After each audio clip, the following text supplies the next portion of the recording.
Think about this for a second. Right now, billions of invisible data packets are zipping through your network. Most of them are totally harmless, but some are digital poison. The real challenge isn't just finding that poison. It's finding it in a massive, high-speed flood of information. So how do the pros do it? And often for free. Let's dive in. So where are we getting all this great info? Our guide for this journey is the book IDS and IPS with Snort 3 by Ashley Thomas. We've pulled out the core concepts and built them into the visual explainer you're about to see. Okay, so what's the big deal here? Well, it all comes down to one thing: speed. Today's networks are operating at a scale that's almost impossible to wrap your head around, and you can bet the threats have evolved to keep up. It's a constant, high-speed battle that's happening right now on your network. And that brings us to the one question that probably keeps security engineers up at night. When you're dealing with a literal torrent of data, how in the world do you spot that one single malicious packet, that one digital needle in a haystack that could bring down your entire system? For a long time, the go-to free tool for this was Snort. But the classic version, Snort 2, was built for a totally different internet.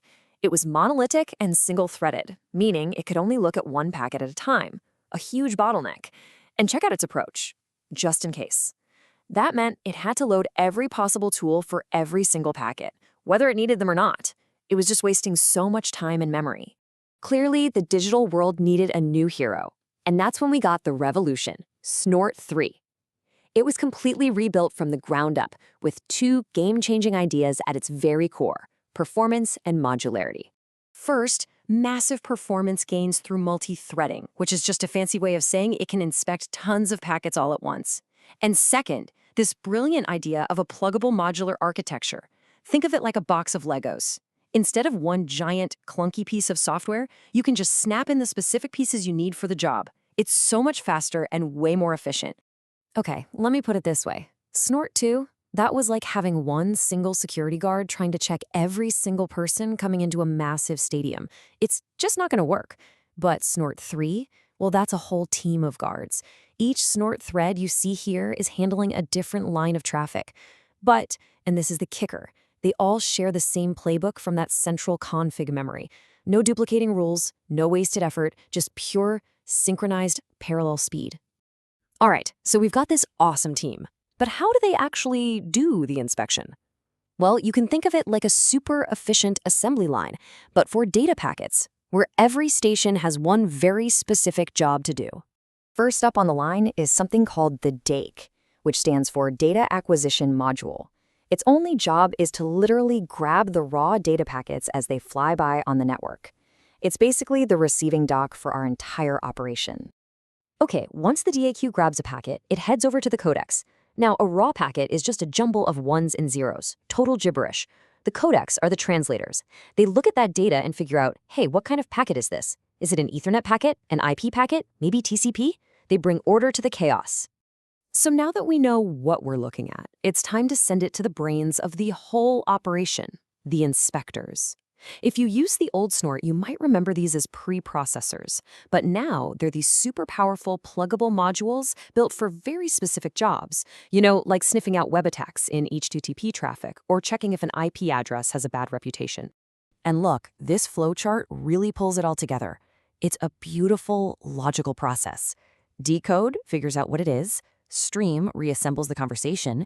Service identifies the app. Detect is where the real threat hunting happens, running the rules. And log, well, that just records anything that looks shady. See? It's a clean, fast, and really smart assembly line. All right, enough with the theory. That's all great, but let's see how this thing actually works in the real world.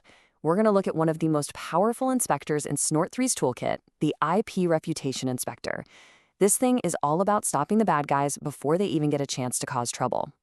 So how do you even tell Snort who the known bad guys are? You're going to love this. It's super simple. You just pop a line like this into your configuration. Reputation.blocklist. That points Snort to a simple text file, your block list, which is nothing more than a list of shady IP addresses you want to block. That's it. And here's the magic. In literally a fraction of a second, this is what happens. Snort loads that block list into its memory. Then, as every single packet streams in, the inspector instantly checks where it's from and where it's going. The very second it sees an IP that's on that list, boom, the packet is dropped, gone. It never even makes it past the front door. It's just a brutally effective line of defense. Okay, so having a super fast packet inspector is cool and all, but why does this really matter? Why should you care? Well, because the threats we're facing aren't just hypotheticals. They are actively targeting the exact things that tools like Snort 3 are now designed to protect. Let me throw a number at you. This comes from the 2023 Verizon Data Breach Investigations Report. Get ready for this, 26%. What is that? That's the percentage of data breaches that happen through plain old web traffic. Think about that. It's the #1 way hackers get in. And that is exactly why a specialized tool like Snort 3's HTTP Inspector is so absolutely critical. This isn't just a fancy upgrade, it's an essential weapon in today's cybersecurity fight. Look, there's no doubt that Snort 3 is a massive leap forward. But the game is always changing, right? The battlefield keeps evolving. Which really leaves us with one final big question. As the attacks get smarter and more automated, what's the next evolution going to look like for our digital guardians? Hey, if you got something valuable out of this breakdown of Snort 3, do us a huge favor and hit the subscribe and like buttons. Seriously, your support is what helps us create more explainers like this on the tech that's shaping our digital world. Thanks so much for watching.